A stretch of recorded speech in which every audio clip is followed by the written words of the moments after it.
what a month, you know? This is a lot has happened. Taylor Swift's album dropped. And OJ died. White women are having a month. This is... Wow, this month is for you specific. The two best things that could happen happened for you. Wow. You'd think this month was really named after a white woman named April. Like, incredible. Nah, Taylor Swift is breaking so many records. Like, I'm sure she's breaking them now as I'm speaking. She released her album, it hits 300 million streams in the first 12 hours. It's like, never happened before, ever. And people are freaking out about reading into the lyrics of every song. There's like scavenger hunts, there's everything. And this is the thing for me with Taylor. A lot of people trash Taylor, and I don't know, I don't get it. If somebody likes something, let them have it. Do you know what I mean? Like, it brings people joy. It's not hurting anybody, except maybe Taylor's exes. It's hurting nobody. Like, people are having a good time and stuff. If anything, I hope it makes the world a bit more compassionate, you know? There are a lot of people that like Taylor, and the people that don't get it. But I hope that the people that like Taylor will be able to give some grace, because I think that Taylor Swift, she does for her fans what wrestling does for dudes. Do you know what I mean? Like, because if you're not a wrestling fan, you're like, what are they even doing? Why are they moving all stupid? It's just... But if you get it, you're in it. And you're like, you just don't get it. You weren't there, you know? But they're very similar, you know? If you don't like it, you don't get it. And you're like, who likes this? And it turns out the answer to both is millions of people.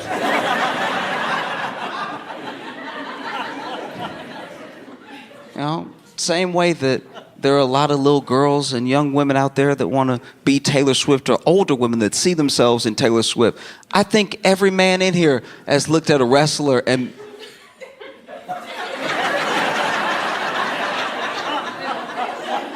Every man in here has watched some wrestler at some point and then walked away like, I wish somebody would with me. Like, I wish... I would just... There are people that listen to Taylor Swift songs and feel it, like truly feel, like in their bones you can tell they feel the song. It speaks to them in a deep way, and they've never been in a relationship at all. Like Taylor's describing her breakup in an exquisite fashion, but then a person who's never been through anything is like, oh my God, yes, yes. It's just like that time this other totally unrelated thing happened to me, yes. Same thing with wrestling, you know? Wrestling storylines tear you up. You know? Like when a wrestler turns heel and he turns on all his friends. Guys watch that and we're like, just like Greg. Triple H, he really evil. Oh. I didn't grow up with money. I think it's funny when people make a lot of money and they're known as new money, you know? And people they feel how they feel about it. You know, like a lot of athletes are new money, a lot of entertainers are new money and everything. But nobody ever talks about new poor.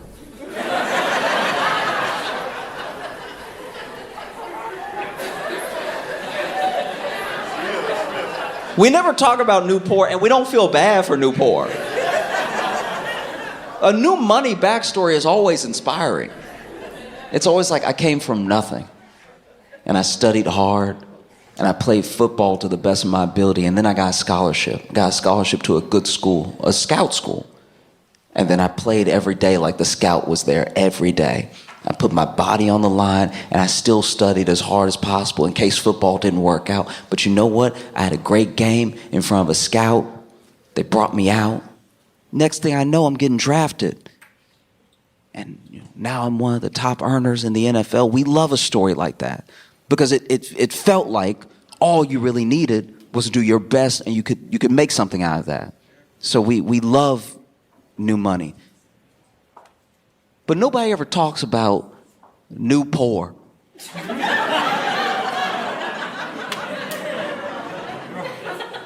Not only do we not talk about Newport, we don't really feel bad for Newport. Yeah, but you ever hear a Newport story where it's like, oh, we've actually, as a family, we were kind of a dynasty. We were rich for 250 years because we owned a lot of farms.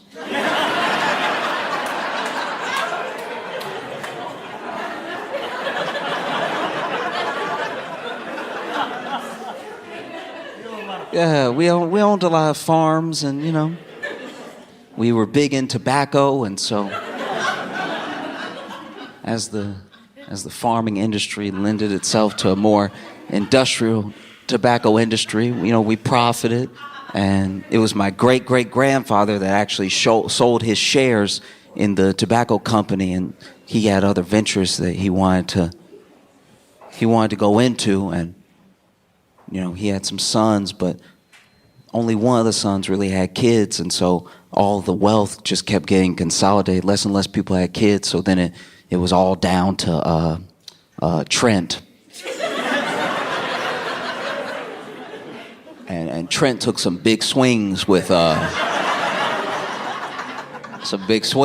crypto, and it didn't go as planned. And so that's why Trent is working at this Piggly Wiggly. And why he's not a very good sweeper.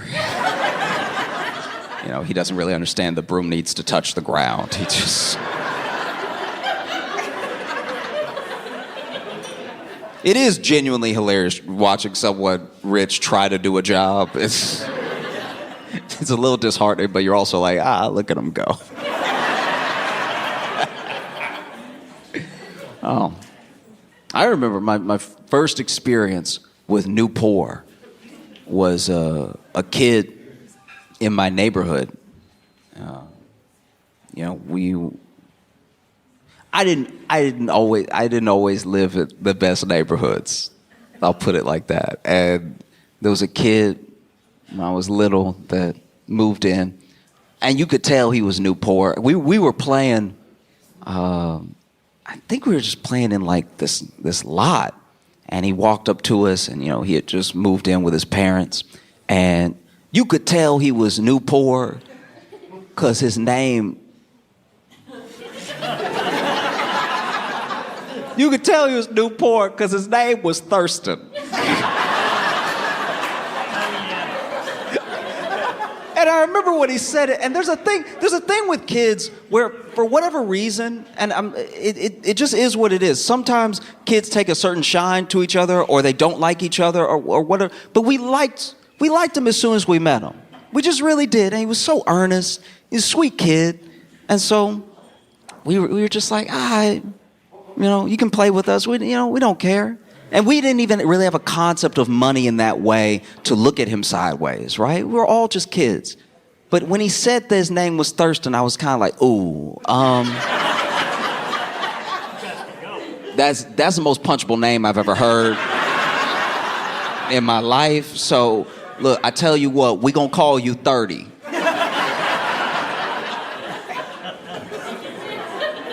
And if anybody asks why, just say you did something real bad 30 times. And so we used to love hanging out with 30. And 30 was Newport because his family had been rich for a long time. They probably owned a few farms. But 30's dad lost it all in the .com bubble.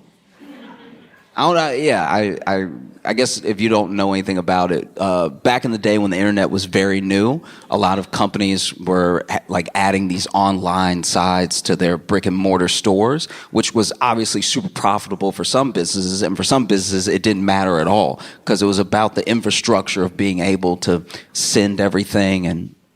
But we didn't know that initially, so there were some companies whose stock price went up just because they had a website. And then it all came crashing down when people started looking for returns on these incredible stock prices. But most of these companies just had like a website with a broken link. And so, you know, you couldn't pull your money out fast enough, and 30's dad didn't pull his money out at all. So they moved in next to us. And we take walks and stuff. We like walk around neighborhood once in a while and everything. And there was a dog. There was a dog that was in the yard of one of our neighbors way down the street. And this dog was a big dog, and he had like a big thick collar, and he had a chain that he would wear, and the chain had some length to it, and the chain was around the tree. And, you know, 30, he hated it. He hated every time he saw it. It made him sick that there was a dog that was outside chained up against a tree. It didn't matter how much room he had to run around and stuff. He just didn't like the concept. And he'd bring it up. Every time we passed by, he's like, they got that dog chained to the tree like some kind of animal.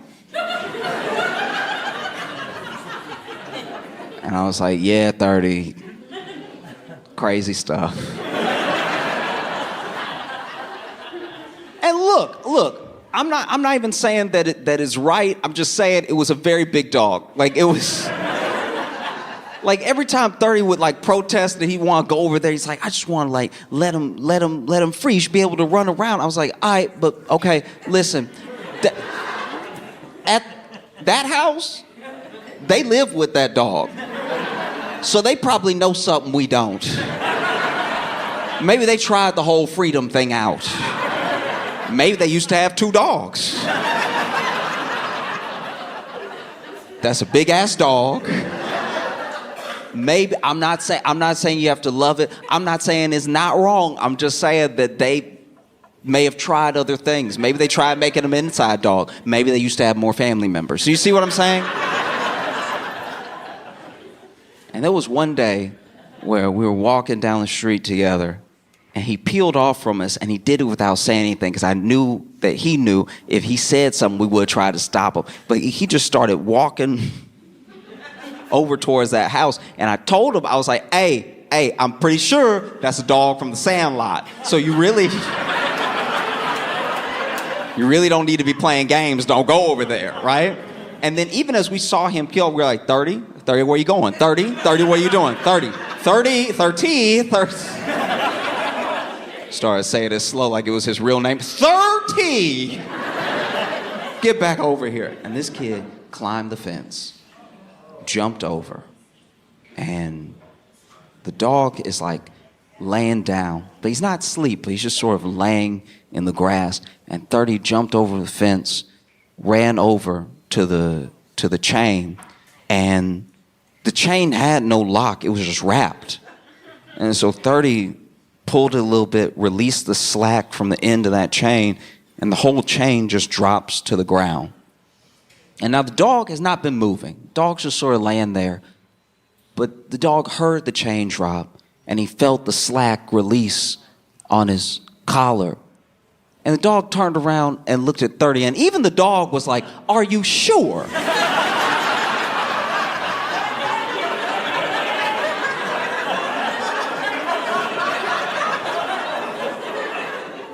You must be new poor.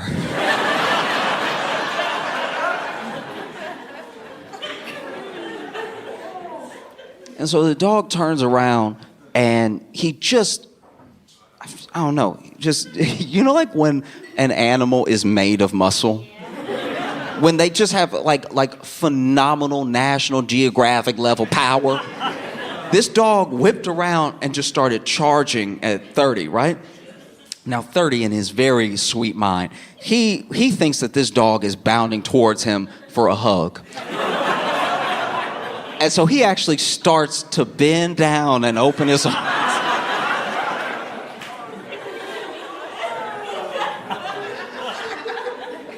He's just getting a wide stance. Now the dog, because the chain did have a ton of length to it. I want to be clear. This dog wasn't wrapped up against a tree like some Tom and Jerry cartoon.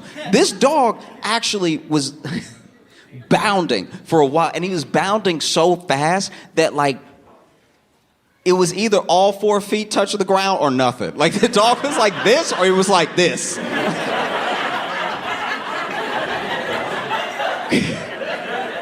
I've never seen a dog float like that. Like, the dog is coming at him like a bullet. And from where we were standing, by the way, all of us had been yelling run.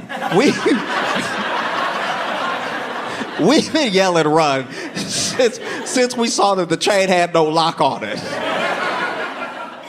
And so then you see 30, just arms open. But even he started to be like,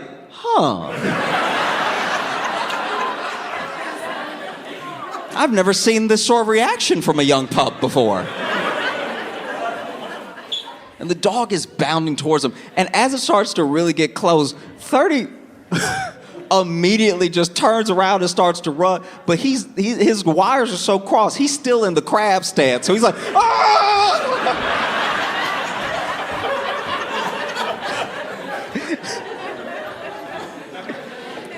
And he grabs the fence and he climbs up the fence. He climbs up the fence so fast that he doesn't even try to get over the other side. He just slams to the ground on the other side. And he gets up and he dusts himself off. And he walks up to us. And I'm like, I told you that was the dog from The Sandlot. Why would you go over there? It's your new poor ass.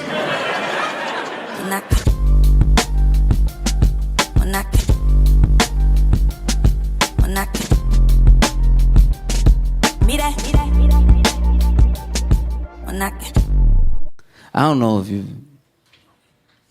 if you've been following this. Maybe not. I just realized how white this room is. I mean, it's pop culture. You probably heard about it. I mean, I don't know if you've been watching this whole Drake and Kendrick.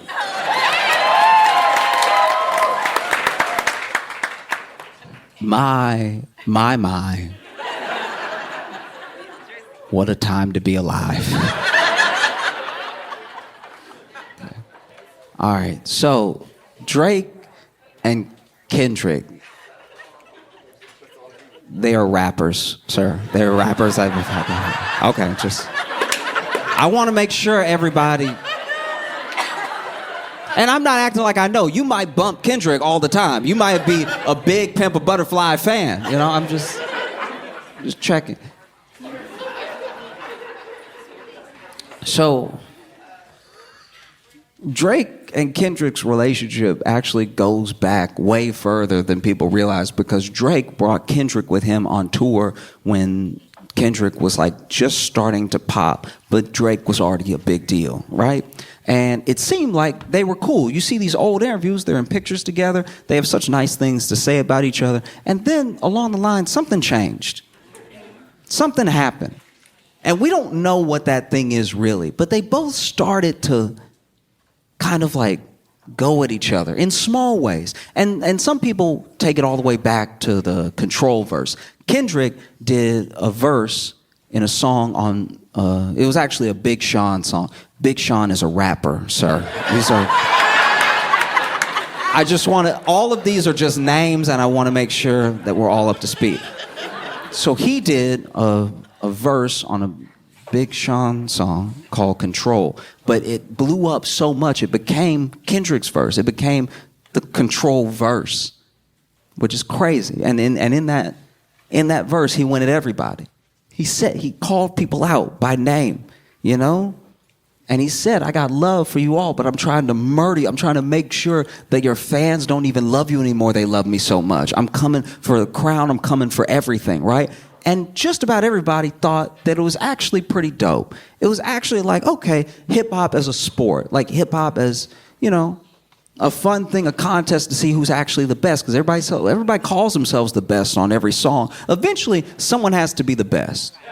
You know, every rapper believes that they're the best, and they say so in their music. A lot like how one city will have several First Baptist churches.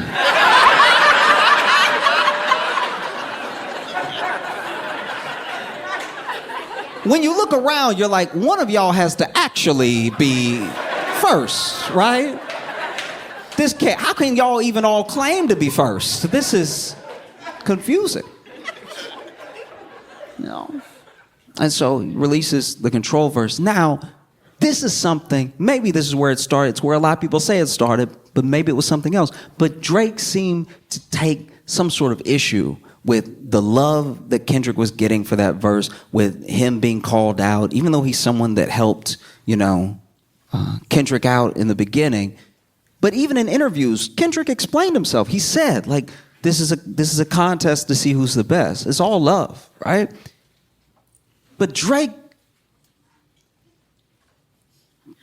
has, I'm trying to be fair. Drake has a lot of feelings, and you can tell because he has a lot of albums. And there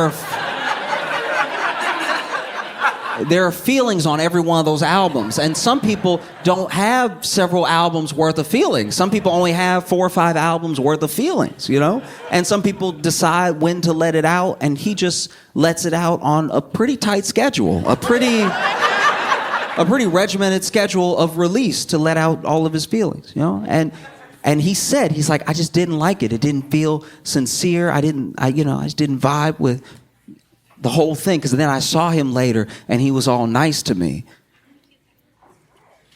Yeah. He said in his interview it was all love, it's just a contest. And then from there they had like a weirdness. And then there's like little things. You can listen to certain songs where Drake seems to be like digging right at Kendrick, but in a way where you have to really look at it and wonder, right? Not saying his name. And then Kendrick even does a little bit of the same. But even after a little bit of this had kicked off, they still worked together 1 or 2 more times, right? Because Drake was on Good Kid, Mad City, Kendrick's album, and Kendrick was on Take Care. So there's still at least a professional relationship there to some degree, right? Fast forward a few years, and Drake's really big.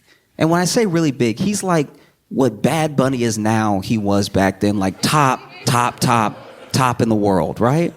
Everybody wanted to be Drake. Everybody wanted to sing a little bit of Drake. He was #1 on Spotify. Every time he released, it was a big deal. And so some people, admittedly, were very jealous of Drake. There were people who started to go at Drake a little bit. And Drake is a good writer. He may have writers that he works with. He may have... But he's also good. It's like when he's making music, everyone in the room is good. I'm trying to give him his I'm trying to be objective, and y'all are trying to lean me in a way that's... But he's good, and so, Meek Mill is a rapper. Sorry, Meek Mill... Because that one wasn't a name. I just want to make sure that at no point you don't think that this is like punctuation or anything. Because the names are going to get weirder as I go, right? Okay. Meek Mill came at Drake, and Drake really, truly, even if you hate Drake destroyed Meek Mill. He destroyed Meek Mill so bad that Meek Mill had to go back to jail just to level out some of that street cred. Because if you remember, Meek Mill went back to jail for a while on like this weird aspect of probation that they even tried to get changed as a law. So then Meek Mill became this like face of changing incarceration and changing the criminal justice system and everything, because he had to do something else for a little while because Drake really ate him up, all right? And so more time passes, and there's still not much between Kendrick and Drake in this moment, right? And then Drake gets into it. And I want to be clear, because a lot of people sometimes feel bad for Drake in a way that I want to be clear. He does start a lot of this stuff. He does like have a little thing in a song that implies that your wife is unfaithful, and then when you come at him directly, he's like, what's with all the hate? I'm all love. It's like, no.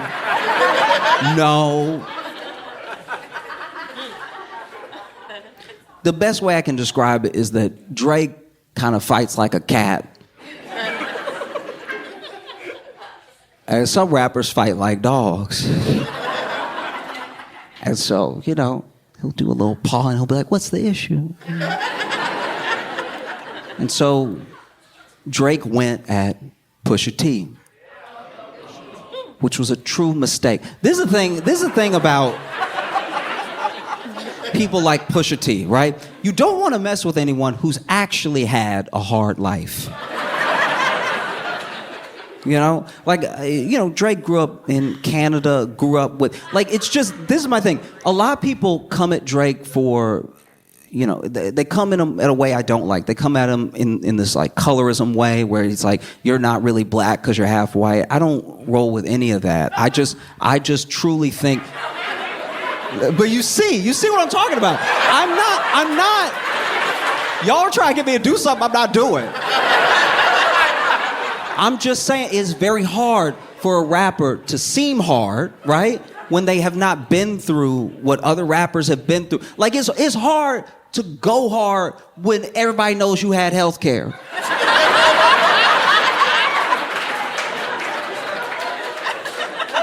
Because I'm not saying there aren't hardened criminals in Canada. I'm not saying that at all. I'm just saying that if somebody knows that anytime you were sick, you could call a doctor. It just takes a little bit of the wind out of the sails of like, I'll kill you. It's like, yeah, but if I hurt you, you go to a doctor immediately. Like, so anyway, Kendrick is still off doing his thing, releasing amazing music, but Drake gets into it with Pusha T, which was a mistake because he told Pusha T, he's like, I got more money than you, I got more women than you, I'm more famous than you'll ever be. And then Pusha T said, you have a son.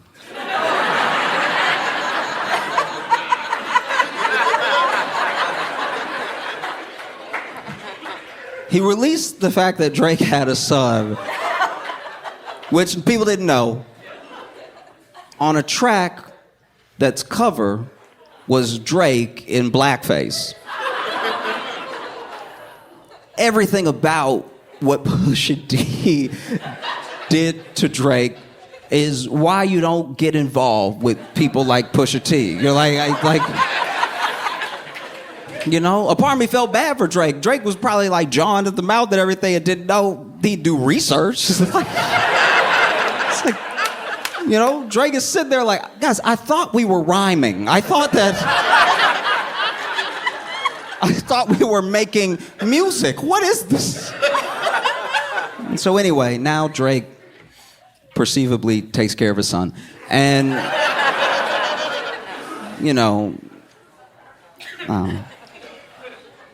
whatever. And so fast forward some more, and you would think that Drake had sort of learned his lesson of like, man, I shouldn't throw stones when I might have a lot of kids.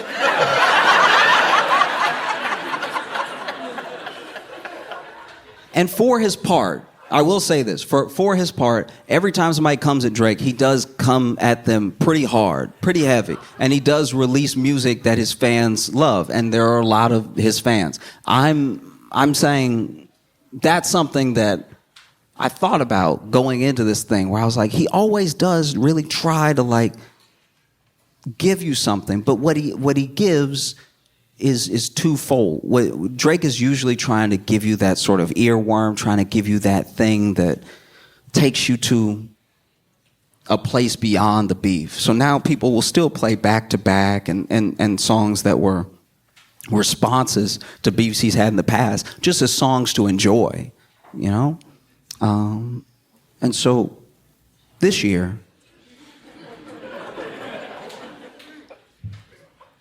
Drake and J. Cole started, they started doing appearances together. Like J. Cole would pop up at Drake's concert. And J. Cole is also someone who I genuinely believe is one of the most talented, phenomenal, musically inclined artists that I've encountered. I really enjoy his music. I don't know him as a person, and I think he's amazing, right? So he is on a couple of Drake songs after they appeared together last year, and it made me listen to those songs. I was like, oh, J. Cole, okay, because I admittedly I hadn't listened to Drake in a long time because I only have a certain amount of feelings.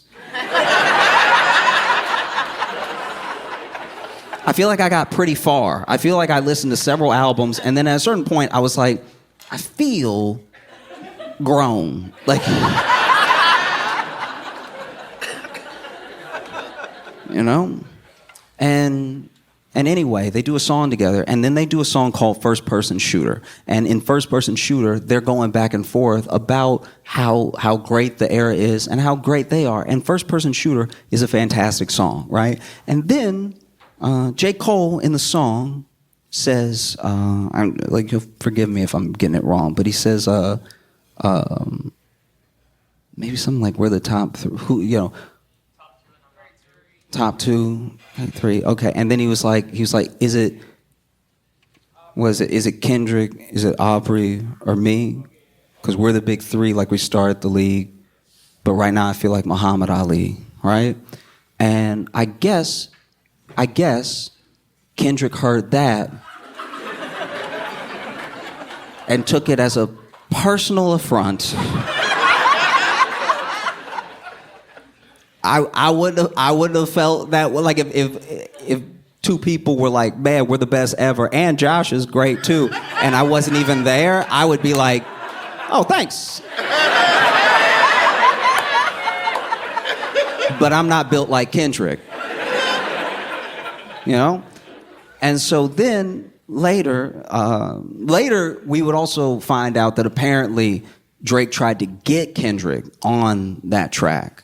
So he knew it was coming up and he didn't want any part of it. And then I guess he hated that he was mentioned. So then Metro Boomin and Future are rappers that...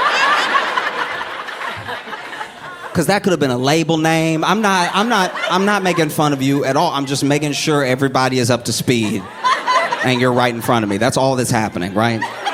So Metro Boomin and Future, you know, they release an album called We Don't Trust You, and on it is a track called Like That. Now, Like That is where Kendrick does essentially the control effect on this song. He does a verse that really made me forget it was a song. I don't know what anyone else said on the song, right? And on the song, he says, fuck the big three, it's just big me, right?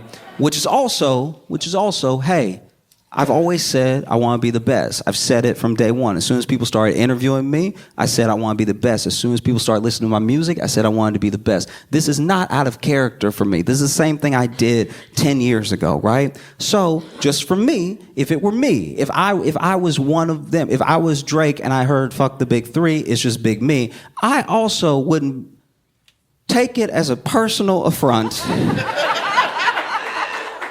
Because there were other things in the song where he came at Drake specifically. He didn't really have much for J. Cole. And yeah, it just sat for a while. It sat, and everybody was like, ooh, what are Drake and Cole gonna do? And then Cole was actually, I think, the first one to release. He released this song that he's since taken down called 7 Minute Drill, and he went at Kendrick in the song. And then he took it down, and a lot of people clowned him for it, but it's something that even, I'm not being a revisionist here.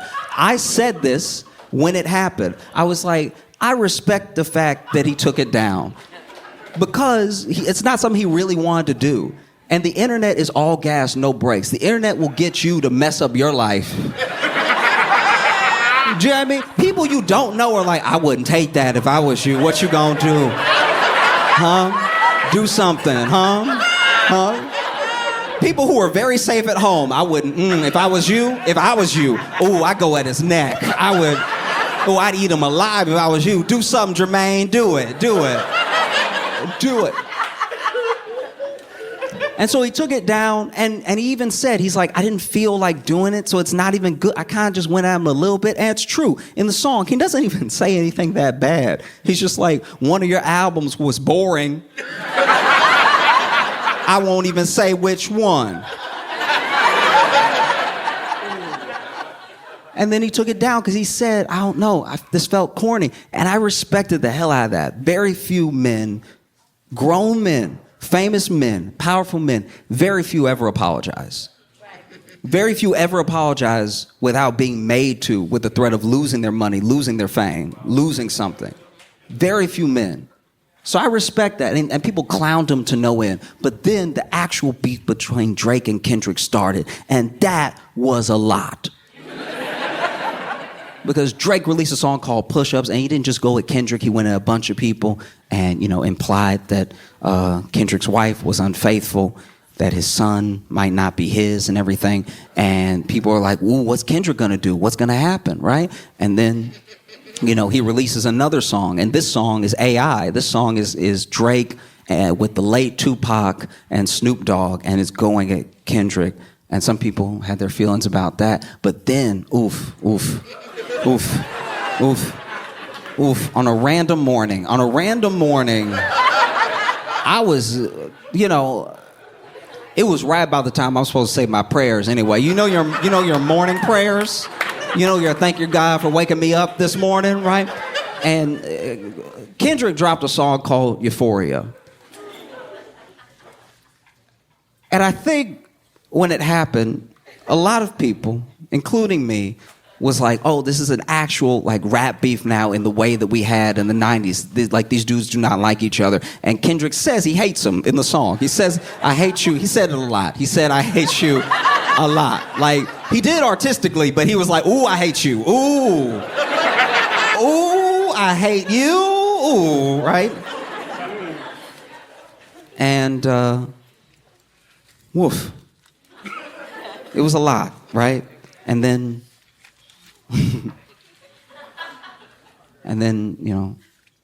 Drake released, Kendrick released one. He released so many, I actually lost count. So then he released a song that I didn't even get to fully digest because he released, and then Drake released his response. And this was what Drake had been waiting for. This was all these, in my opinion, all these years of I was nice to you, and then you came at everybody, including me, and all I'm doing is writing my feelings down in albums and making money. And I just want to be number one. I just want to be the best with feelings. I want to be the best.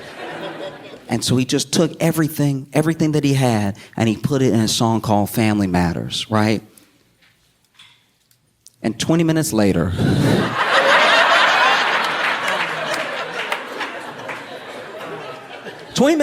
Kendrick released a song called Meet the Grams, which is a real play off Family Matters. And he had said in 616 before, he was like, have you ever thought about the fact that people in your camp are working for me, that everyone hates you so much they feed me information about you, and that there's no way that you're going to win this because I write so many songs, because all I do is hang out with my wife and my kids and I write, right? This is all that I do. I enjoy this. This is my favorite thing to do, is just sit at home and hate you and write songs about you and how much I hate you. So I can go forever. This will never be over. We can chill. We can just go back and forth, and I'll release 20 for every one that you release. You keep saying that it's a 1v20, and it is. It's one of you, and it's 20 songs of me every single day until the both of us die. This is old black man hate. You got to understand. This doesn't happen. This doesn't happen with people under 60 almost ever. This is old. This is old. We knew each other during the civil rights movement hate that he brought to this battle. And Drake was like, guys, I thought we were rhyming.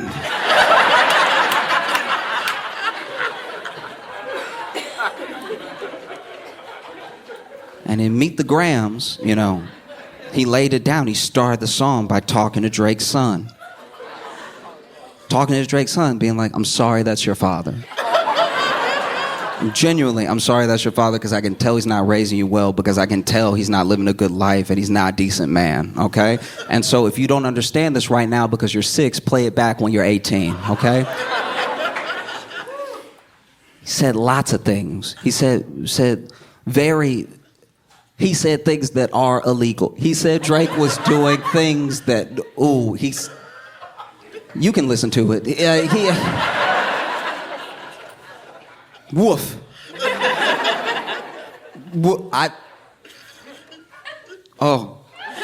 He even had this effect in the song. At the end of the song, when he's like, you lie, he called him a liar several times, and he's like, you lied. I was like, oh, that's too much. And he tells him about himself. He talks to his son, he talks to his dad, he talks to his mom, and then he talks to him directly, right? He also talks to, potentially, a daughter that Drake is not taking care of. Which I was listening to it, I was like, not again. I feel like once they find the first kid, you gotta just get all the kids. You gotta just have a whole Graham family, just so you know where everybody is. You know?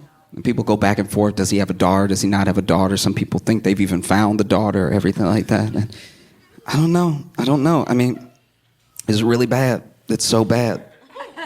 And honestly, I never wanted to get to a bad place. This is something, I'll talk about this more in the future and everything, but I have a deep love, but a strange relationship with hip hop. Because if everything is in music, it's all good. It's when things leave music that things get bad, you know? And so as much as I joke about Drake and I like Kendrick and I've liked some of Drake's songs, I don't actually want them to do anything to each other. You know what I mean? Now, if what Kendrick is saying about Drake is true, we should lock Drake up. We should lock Drake up. And if what Drake is saying about Kendrick is true, we should lock Kendrick up, all right?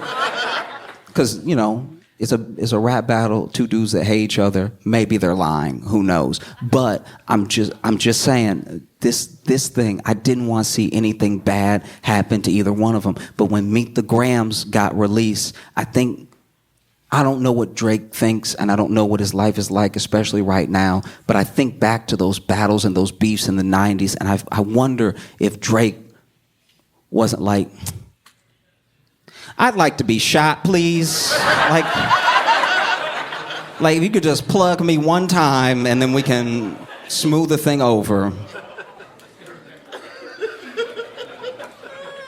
Because then, as if Meet the Grahams wasn't enough, Kendrick released a song called Not Like Us, which is the catchiest way to call somebody a I've ever heard in my life. You be dancing to it forgetting what the song is about. Like, you know.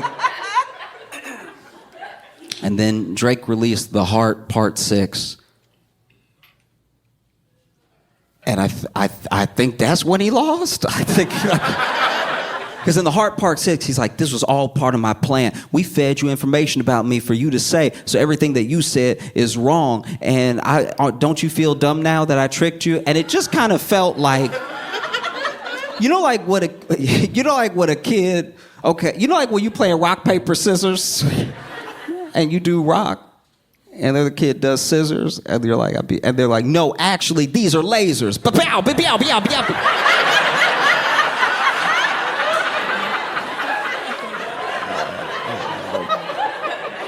Because I was like, Drake, if it was part of your plan to feed Kendrick information about you for him to rap about very well, by the way, like even if those are lies, they do sound good and they sound very true. Even if you fed him all this information about you to rap about to then look dumb when it was wrong, why'd you send him that stuff? That's the worst stuff you could send somebody. Hey, tell him this thing about me that's not true but was true once, and tell him I'm a thing that no one wants to be. So now that it's over, because I do hope it's over, I feel like Drake should just release some songs about some feelings.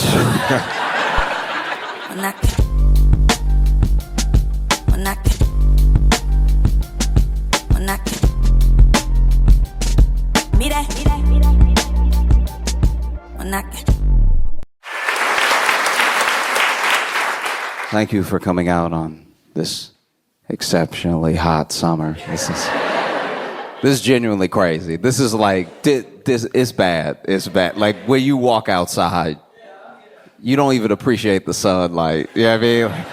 It's beautiful out and you're like, oh, God. This is the type of weather where you're like, Greta was right. We might be doomed.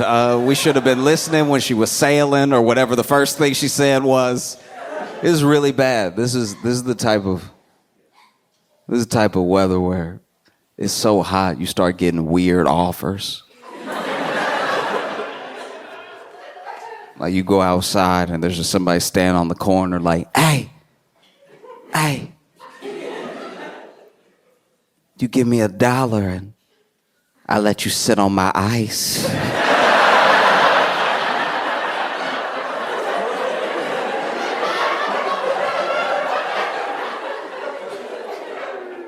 I don't see any ice out here, sir. Trust me, there's ice. There's a bag behind you. Oh, it's also tough because I feel like it changes relationships too, you know? Like it's so hot, somebody could live so close.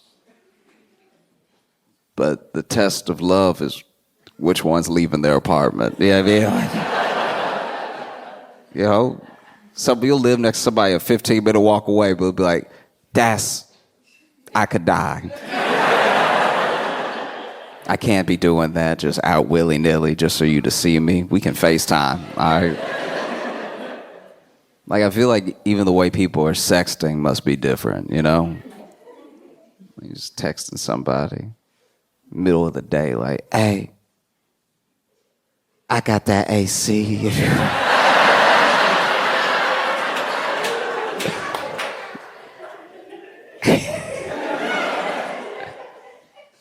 Oh no, it's not a window unit, babe. We doing central over here. Now, come through and get chilly, baby.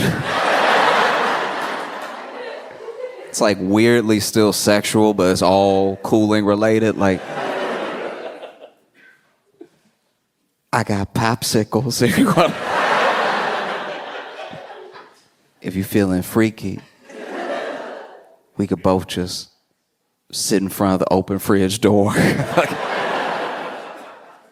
No, I was in Philly last weekend, and it was so hot. It was in the 90s, and it was so hot it made me want to be like a scammer. Like I wanted to just start going to like Zillow open houses.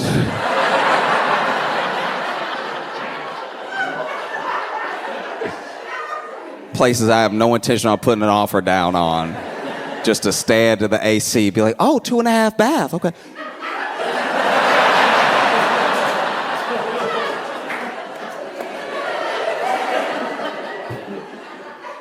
And we actually have a beautiful patio outside. No, I believe you. I can see it. I can see it through the door. I can see it. No, don't do that. Oh. Sometimes someone that you love very, very much, right? Someone you care about deeply comes to you with a problem. And this problem is something like weighing heavily on them, right?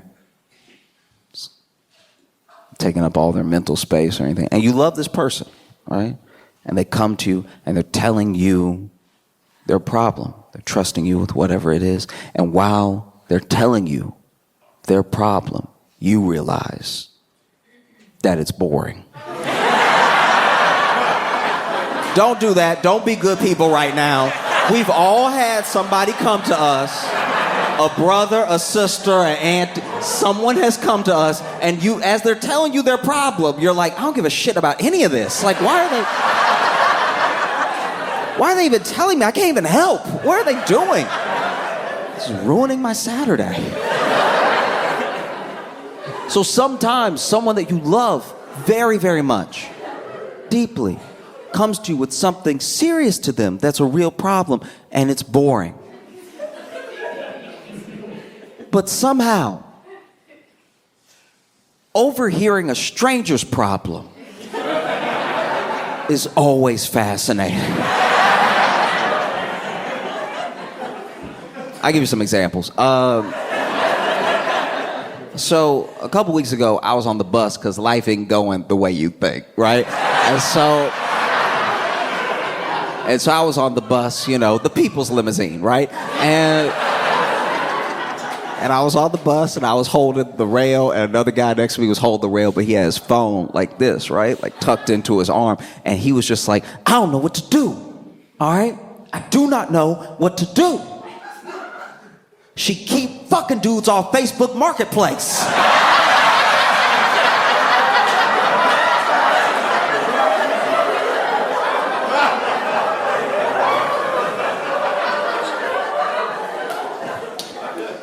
Yes, yes.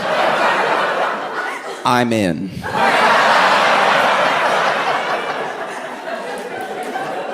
Tell me all. Because this man's on his phone like, I can't even trust her to go get a lamp.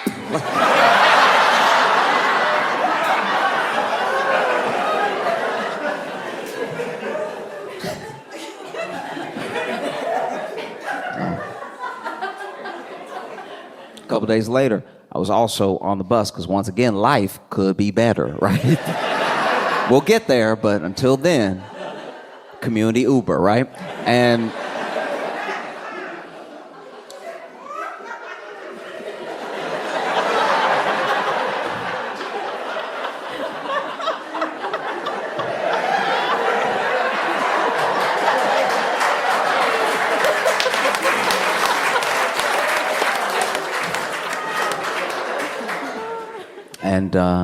as I got on, I sat down next to this guy. Now, this guy is being louder, out loud, than my AirPods can get in my ear. So I don't even feel like I'm eavesdropping now. He offering this up to the class, okay?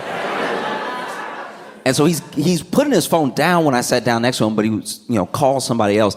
And basically, he calls this next person and tells them that the person he just got off the phone with was a woman who he had been hooking up with, who just called him to tell him that she was pregnant and she was keeping the baby, all right? And I don't know the best place, but the bus is one of the worst places to find out you're gonna be a father, all right? The bus is top 3 bad places to find out you're gonna be a daddy, okay? It goes jail, the toilet, the bus, right? And so this man is like, talking on the phone, and then he goes, yeah, it's wild because we didn't even have sex this year.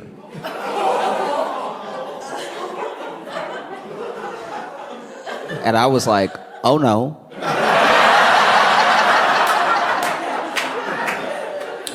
He's gonna be a father.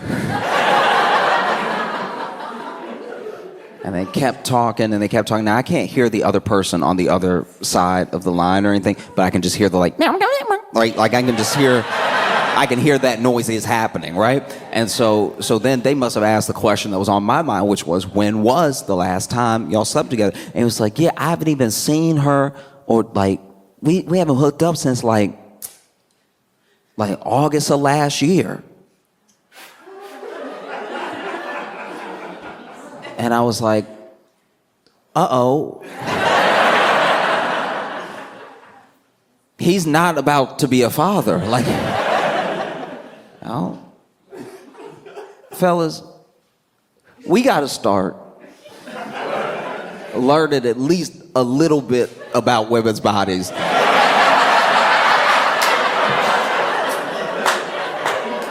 If nothing else, so we can't get fleeced like this. Like, this is... Because this man said, without stuttering, he was like, yeah, she's about 10 months along, right? I was like...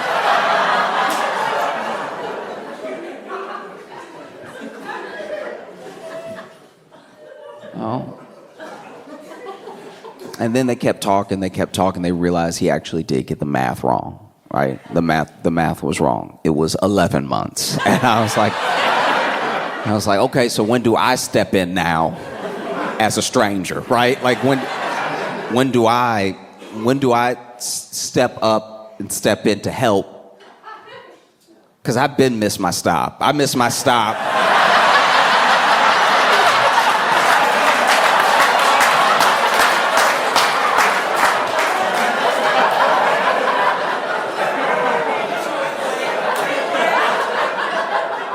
I missed my stop at 10 months, right? And so So I'm at least 11 minutes that way, right?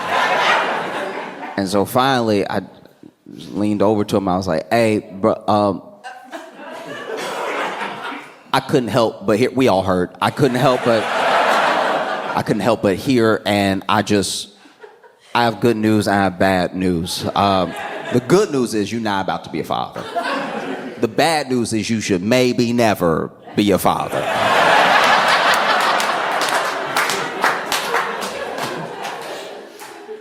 Ding!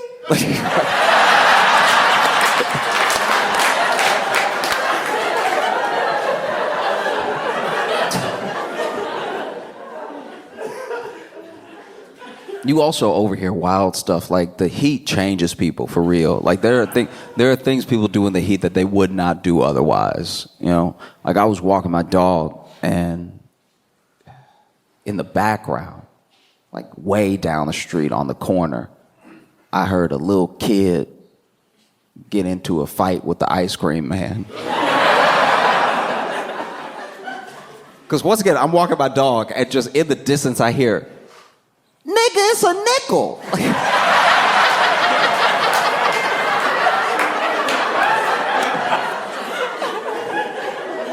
Even my dog was curious. Like, my dog and I both turned around.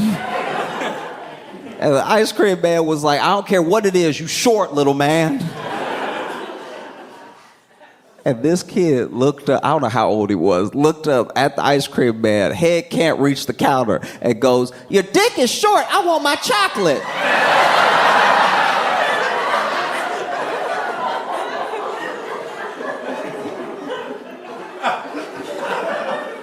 How did we get here? How did these two individuals come together in this moment? Because one, who is this kid? But two, what happens in your life where you become an ice cream man that's really here to nickel and dime these kids? Like, that's really here to like actually buy actual nickels and dimes. Who says to themselves, you know what, I love passing out joy, but you know who needs to be taken down a peg? These children, okay?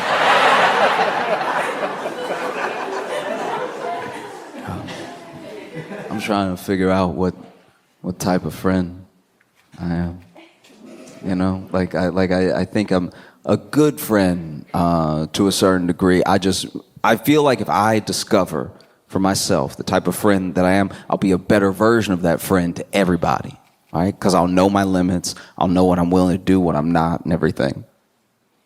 And I'm quickly realizing that I am not the advice friend. Don't come to me. Truly, don't come to me at all, because my advice to you will be directly related to how your problem affects me. I'm trying to let everybody know that now, in case, because you know, you never know. Sometimes you meet someone at the show, y'all become friends in real life, and then maybe they have a problem and they come to me, they're like, Josh, what should I do? I'm telling you right now, I am not objective. I'm not the one, right? Like, for instance, I have a lot of friends that are getting married this summer into the fall, right? So the big wedding season and everything. And so a couple of my friends have come to me, right? And you just need to know, if you're having troubles are normal, right? People get cold feet. People fight a lot leading up to a wedding. The stress, people's families sometimes don't get along. That stress. You know what I mean? Like, all of it is normal. But if you come to me, my advice to you will be directly correlated to if I already bought the gift.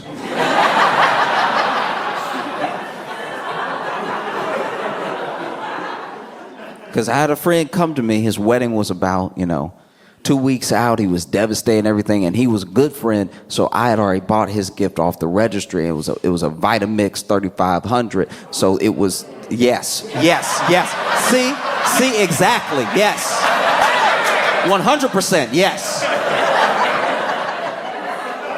And so I'd already got that Vitamix, and anytime a relationship seems shaky, I look up the return policy just in case. And this particular model, they didn't carry anymore. So he comes to me, and he's upset and everything, going on, and I'm just looking at the receipt.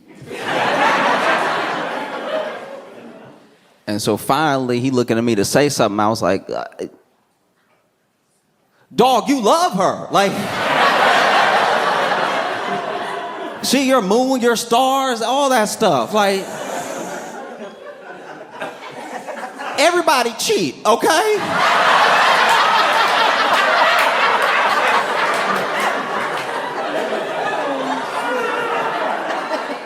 She gonna stop probably. Like,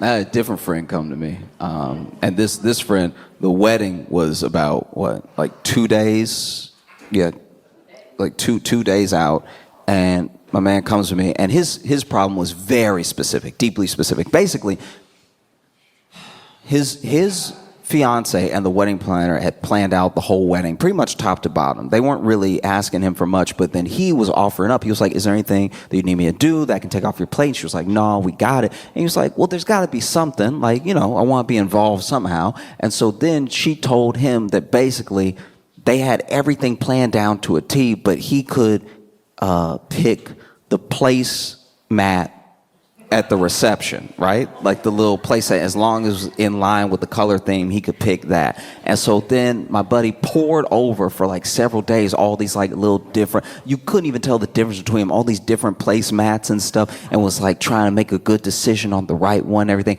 And he finally picked one, and basically it seems like maybe she didn't like it because she had the wedding planner change it last minute. And then they didn't really talk about it. So his feelings were kind of hurt because he was like, oh, that was my one thing, and I took some real pride in doing it, and she didn't say anything to me. And it was a destination wedding, and I hadn't bought my ticket yet.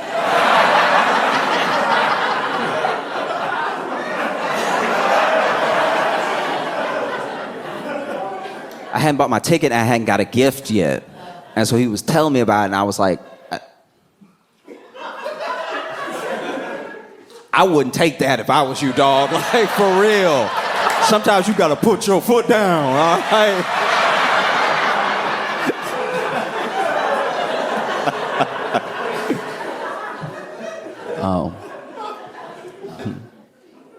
I've been watching some of the older people in my life and everything, and it's crazy. My friend, his grandparents were together until his granddad passed away. And his granddad probably passed away at like 85 or something like that. But him and his grandmother got married young. So they were together for like 62 years or something like that. It was crazy. And people always want to know the sort of secrets to staying together and like having that sort of relationship, that bond. And he said that his grandma basically summed it all up very quickly. She was like, if you want to be with somebody for the rest of your life, you have to know and accept that the first year is lust. The next 10 years are love. And everything else after that is spite.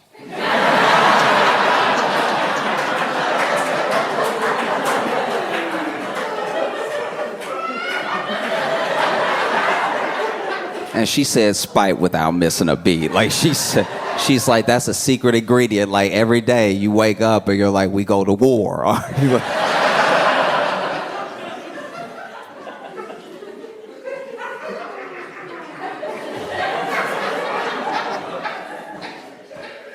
And basically, she tells this story about how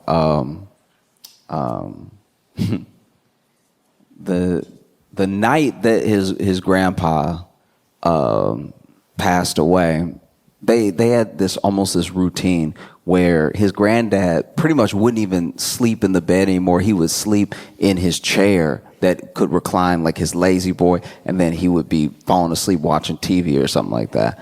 But on that night, he went to bed with his grandma, and he passed away in his sleep, which is how a lot of people want to go. It's very peaceful, you know, next to somebody you love. And then he wasn't there, but his mom was. And his mom said that when she woke up, she was getting ready and like making breakfast and stuff. And she heard his grandma from the room. And what she heard wasn't like some blood curdling scream or some like cry out or anything. She said she just heard, "Oh!"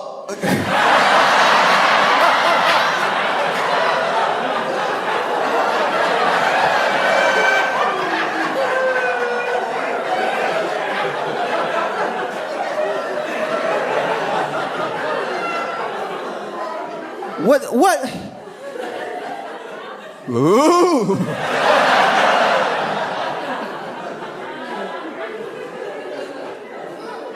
And she apparently even said at the funeral that, you know, so many people were coming up to her and telling her how sweet it was that he went to make sure he was laying in bed with her the night that he passed instead of like in his chair or something. And she was like, ain't nothing sweet about it. He did that on purpose. He knew.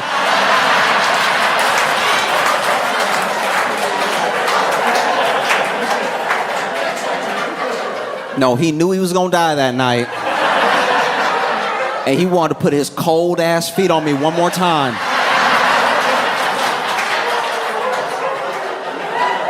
Because they were cold when he was living, but then they were cold, right? And at a certain point you get used to the cold, and then you turn around and he all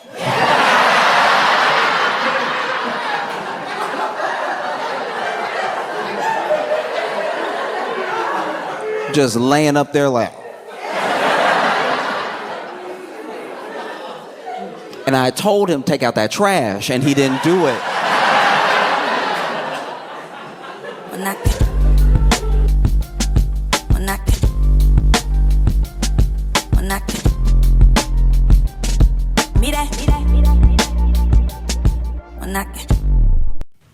Did you see the abortion ban in Arizona?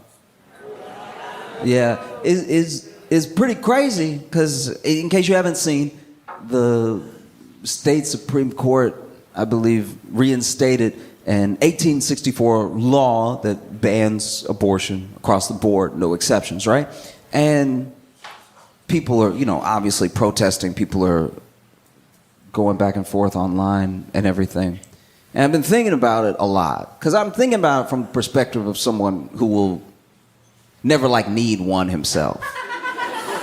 Do you know what I mean? Like I'm never gonna get with somebody and then be like, she hit it and quit it. I don't know what I'm gonna do. You know what I mean? And so I was thinking about it because it's in Arizona, but Arizona wasn't even actually like a state when this law went into effect. Like Arizona didn't become a state till 1912. Like Arizona wasn't born yet.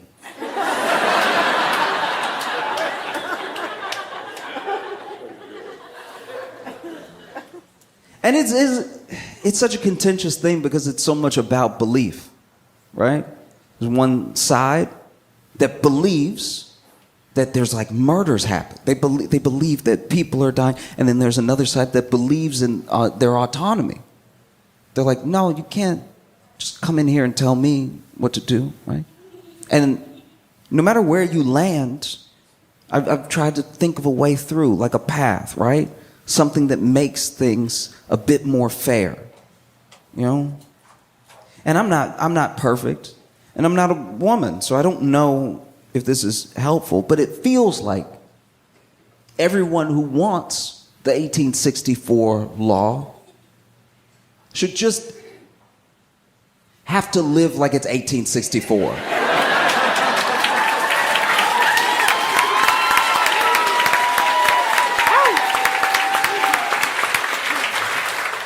Because technically they shouldn't mind anyway. We're bringing back the laws, why not the lifestyle? You know? Like you can have the law that you want. You win, you got it, but also no more medicine for you. That's done. Just flush those down the toilet. And when you do, enjoy that last flush, because toilets are also off. Those are done too. Yeah.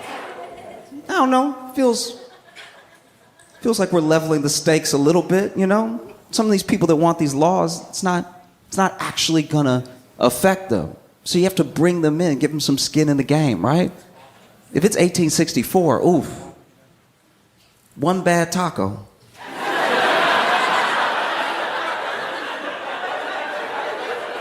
It might really take you out.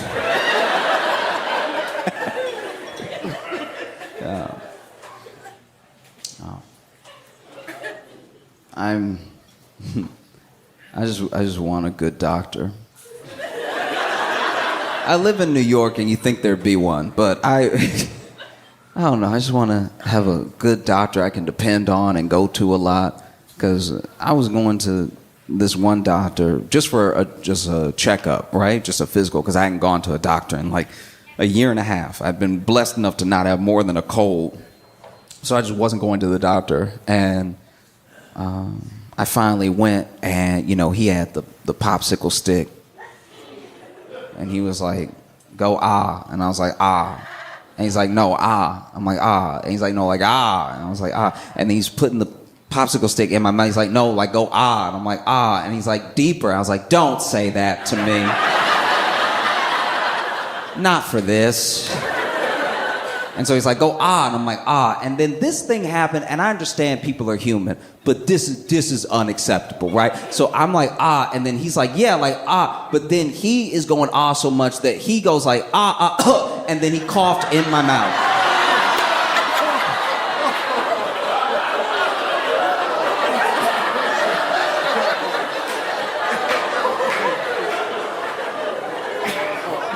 And I understand that we all human and everything, we all make mistakes, but like this is half off now. Like you can't. You know what I mean? You're not just gonna charge my full insurance, because now I got what you got.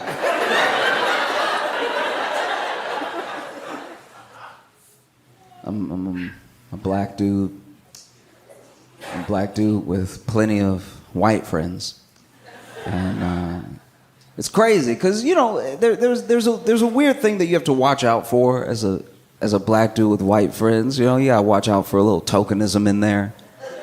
You gotta watch out, you know, you gotta go to the function, make sure there's another one of you. Because you don't want it to be just you. You don't want to be the only black friend, because now I just know it's like, oh, you collecting. One black guy, one Asian guy. Oh, this is not good. This is grabbing us like infinity stones. You know what I mean? It's very uncomfortable. You know? But there are some tells to know, like, you know, past friendship and past any sort of like social constructs around race. There are ways to tell as a black person, all by yourself, how close your white friends really are to you, how they feel about you. You, as a black person, don't always know who your white friends are until they take a picture of you. Some of you don't know what I'm talking about.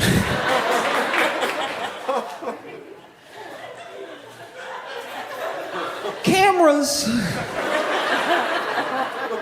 weren't necessarily made with melanin in mind.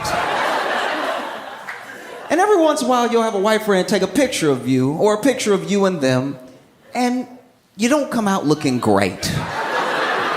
And you'll show them the picture. You'll be like, what is this? You made me look like a cat. Like, what is happening right now? And they're like, looks great to me. Oh, okay. That's terrifying news, because that means this is how I look to you all the time. If you don't see a difference, I don't know if we could be friends. This is insanity. You know, love a white friend who thinks about a flash. Sometimes at the sacrifice of themselves. I've had some wonderful white friends who have been like, let's make sure that everybody in the picture looks good. We'll put the flash on. I don't even have to say anything. Just in my head, I'm like, wow, what a white friend. What a true ally. And then we'll take the picture and I come out looking amazing. We're coming out looking extra Nubian, you know? Like a young prince, and then they look like a fresh ghost.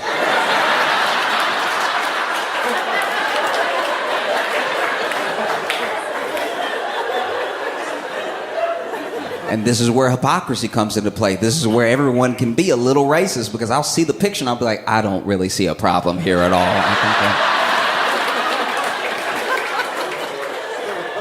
You look great to me. I'll be vulnerable for a second. Tell you. I'm lucky to be staying in a very nice hotel this time, right? But I did a show in Detroit back in the day, and every time I do a show in Detroit, I don't really get a good hotel. I don't know if Detroit doesn't have them, but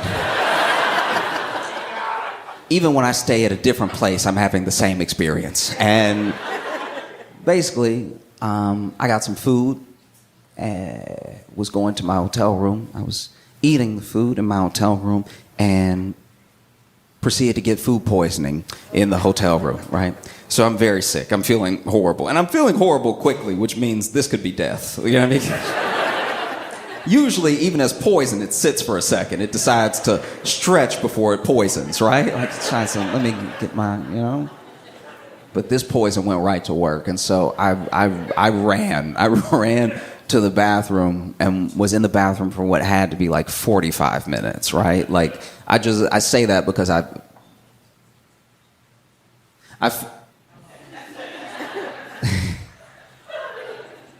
just finished an episode of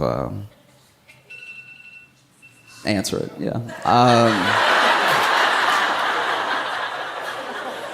I say that because I finished an episode of Love is Blind, and I think that's around 45 minutes. And so I was in there for quite a while, and you know, you do your best, you know, while you do your best. And because this was not a good hotel room, this is not my fault, but because this is not a good hotel room, things in the hotel room are not good, right? So like the little cabinets are rickety and everything, and at a certain point, the toilet does stop flushing. And I don't know what to do, because they put they put everything in there, but they don't put enough in there. Like there's no plunger in the room, and I kind of get why, because I understand if you go to a hotel room and there's already a plunger in there, you're like, I'm not in a good place. I'm not. Things have happened here. If there's already a plunger in here, I don't want to live this life. I need to try to get my money back, right? But when you need a plunger and there's not one, you are like, why don't they just have a plunger in here? You know, and there's no cabinet with certain things like a broom or a plunger that you would need. And so I finish up. I got most of the poison out, and now I got to figure out what I'm gonna do though, because I'm in this room for 2 days. And I don't know, I personally let things bother me, and I let my mind go to place, like I'll go with a scenario to a place that it would probably never go, but I'm so in my head about it, you know what I mean? Like there's a part of me that's scared that if they know that this is me, because now I have to tell them. Now you know what I mean? Now I'm basically supposed to go downstairs, because I can't call down because the phone is broken. It's not a good hotel room.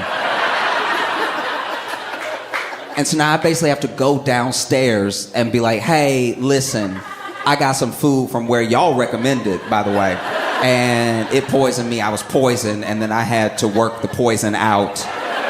Anyway, do you have a plunger? That is too much in my mind to have to do with a stranger.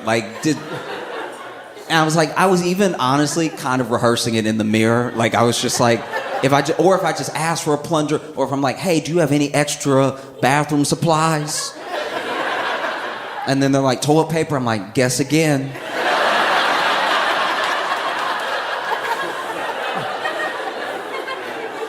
Like, I don't know what to do next, but I'm panicking. And sometimes I really do, I don't let people see it, but sometimes I really work myself into a frenzy.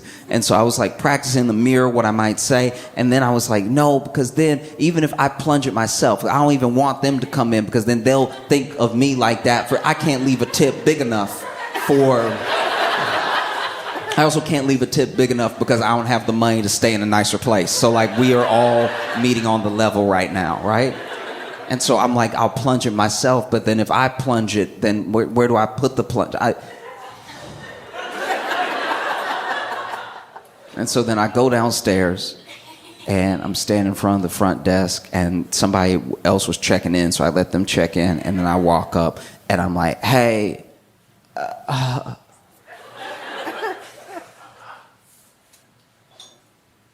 think my room got broken into.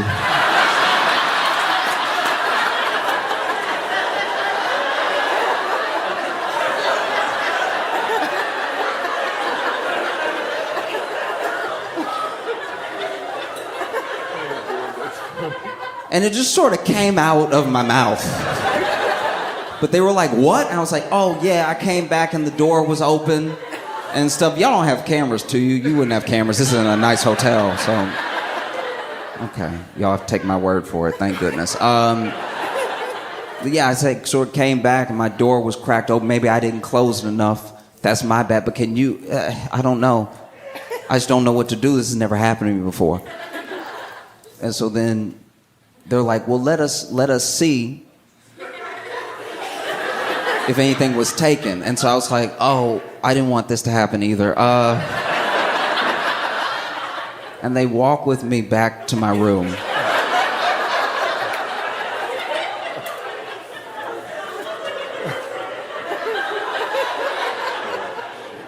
And so I open the door, and the bathroom door is closed.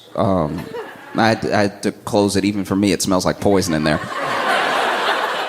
And so the bathroom door is closed, so that we're walking around the room. Now, I have been quite messy, so it does look a little robbed in there, which is very convenient for the lie I just told. Like, there's, you know what I mean? There's just, the bag is open and it's upside down. I did that. Like, I just got frustrated. I couldn't find my fidget spinner, and so I was like, But then I'm looking around, and they're looking around. They're like, do you see anything missing? I'm like, no, not really. And I slip back behind them while they're looking around. And they're like, yeah, it doesn't look like they kicked the door open or anything. And then I open the bathroom door. I'm like, ugh!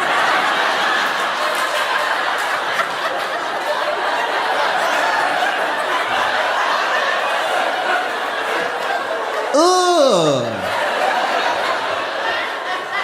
They did something bad in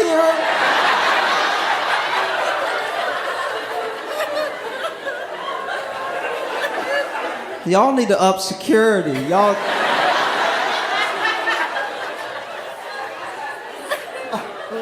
Look. Nobody should have to deal with this. Do y'all have a plunger? Because I will do it myself.